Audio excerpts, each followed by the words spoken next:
Ella es quesadilla y todos los obsequios de comida que le regalo los rechaza. Mira, ¿quieres? Un tocino delicioso. He invertido miles de pesos en diferentes regalos para quesadilla y no quiere. Toma. Lo que David no sabe es que a ella le gusta es el jamón. Pero el jamón es de nosotros. Ella tiene que comer sus snacks de perros que son carísimos. ¡Cómetelo tú!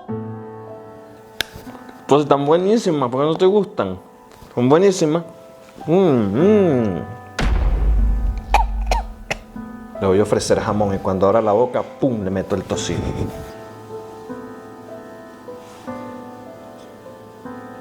¡No la estés acosando! Alguien le está dando jamón a la perra.